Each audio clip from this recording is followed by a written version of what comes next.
E quem já ora em línguas, olha, se faz tempo que você não ora, nessa noite, pelo Espírito Santo de Deus, nós vamos orar em línguas aqui. Aleluia. Amém? Amém. E quem não ora, olha, começa aí pedindo ao Senhor que nessa noite você receba, porque é promessa. Aleluia. Tá? É promessa de Deus. Então vamos lendo o texto. Sabendo que não foi com coisas corruptíveis, como prata ou ouro, que fostes resgatados da vossa vã maneira de viver, que por tradição recebeste dos vossos pais, mas com o precioso sangue de Cristo, como de um cordeiro imaculado e incontaminado, o qual, na verdade, em outro tempo foi conhecido, ainda antes da fundação do mundo, mas manifestado nestes últimos tempos por amor de vós. E por ele credes em Deus, que o ressuscitou dentre os mortos e lhe deu glória, para que a vossa fé e a esperança estivessem em Deus, purificando as vossas almas pelo Espírito na obediência à verdade, para o amor fraternal não fingido. Amai-vos ardentemente uns aos outros com o coração puro, sendo de novo gerados. Vamos todos repetir este versículo, o 23. Sendo de novo gerados, não de semente corruptível, mas da incorruptível, pela palavra de Deus, viva e que permanece para sempre. Porque toda a carne é como a erva, e toda a glória do homem como a flor da erva. Secou-se a erva e caiu a sua flor, mas a palavra do Senhor permanece para sempre. E esta é a palavra que entre vós foi evangelizada. Amém? Amém. Queridos, essa carta eu acho muito parecida em termos de conteúdo, de preocupação, de zelo pastoral, com a carta de Paulo aos Gálatas. Mas vamos estudar e meditar nesse texto. Depois nós vamos dar uma passeada em Gálatas capítulo 4. Pedro, aquele Pedrão, né, que negou Jesus, agora é um homem altamente cheio do Espírito Santo, agora é um pastor, né? Eles riram aqui porque eu chamei Pedrão, né? Pois é. Então Pedro agora é um homem cheio do Espírito Santo, é um pastor de ovelhas. E como todo pastor, ele está aqui preocupado com o seu rebanho.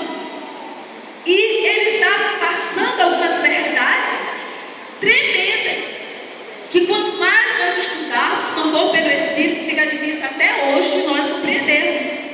São coisas tão profundas, mas o Espírito Santo é aquele que nos ensina.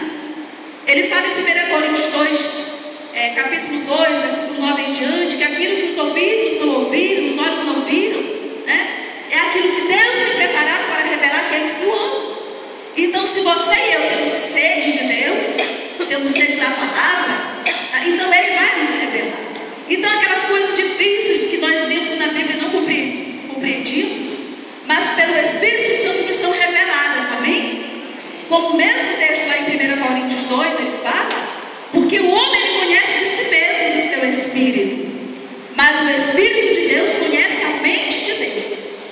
E se o Espírito Santo de Deus conhece a mente de Deus, ele conhece os pensamentos, os desejos de Deus.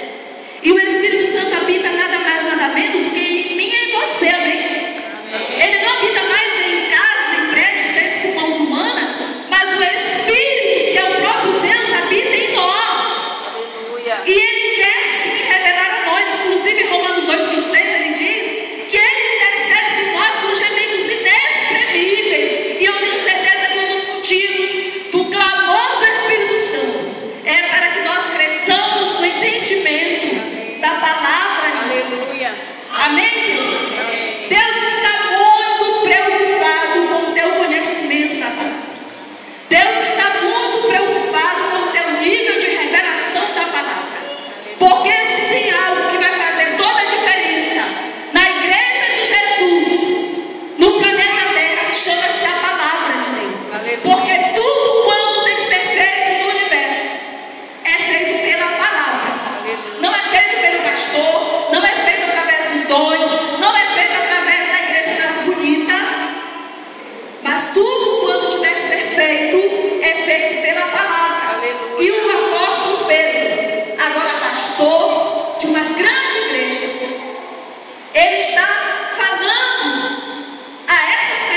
ouro.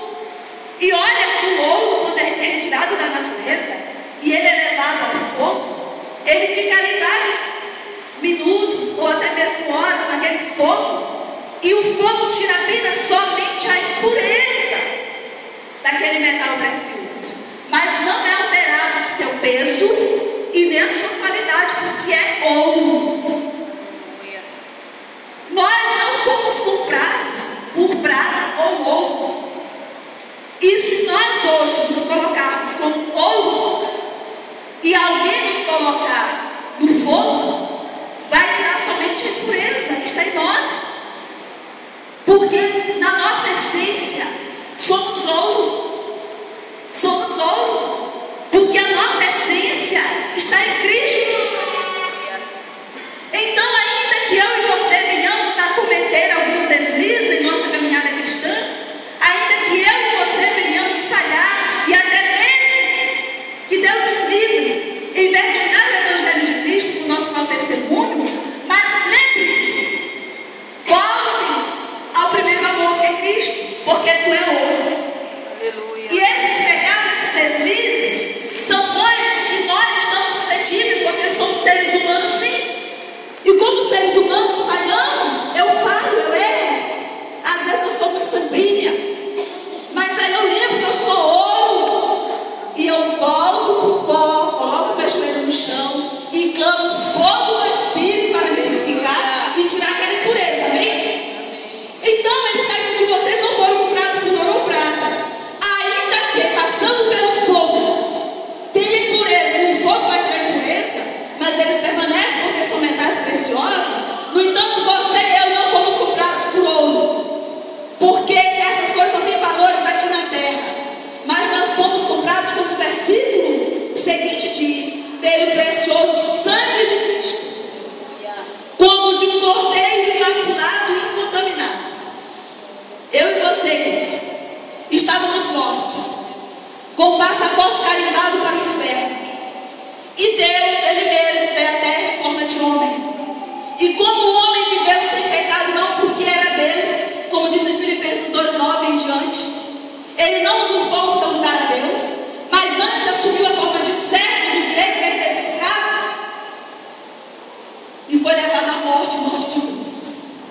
Esse foi o preço do nosso pecado. Jesus morreu em uma cruz.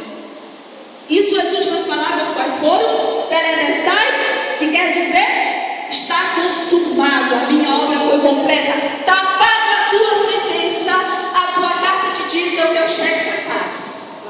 Lá em Colossenses 2:14 diz que todos nós tínhamos uma carta de dívida muito grande, que dinheiro não poderia pagar, mas que Jesus, Ele mesmo, quando morreu e ressuscitou, foi ao terceiro dia Ele ressuscitou e foi ao inferno, e Ele foi lá onde Satanás, e tomou da mão de Satanás a chave. Eu digo sempre que essa chave era a chave que ia abrir a porta para eu entrar no inferno. E Jesus foi lá e disse: me dá, porque eu vivi em obediência ao Pai, não porque era Deus, mas porque como o homem obedecia a Deus, tudo aquilo que os meus filhos podiam obedecer. Glória a Deus. Ele cumpriu toda a lei, toda a justiça por mim e por você, porque nós não poderíamos. Homem algum poderia cumprir toda a lei, e Jesus cumpriu toda por mim e por você.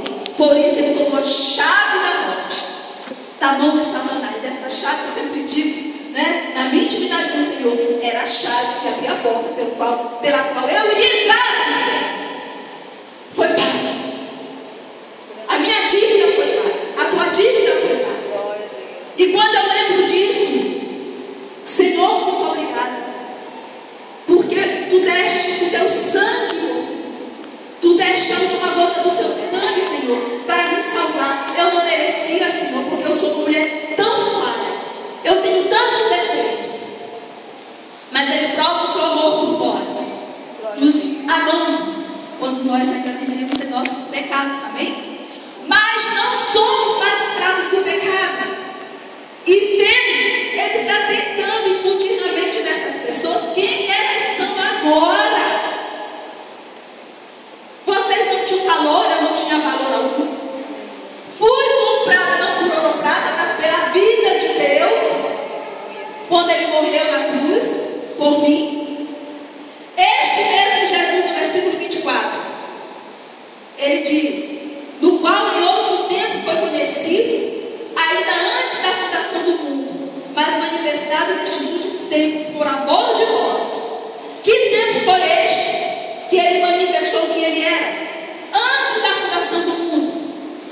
no original, no grego, está se referindo ao período antes da queda.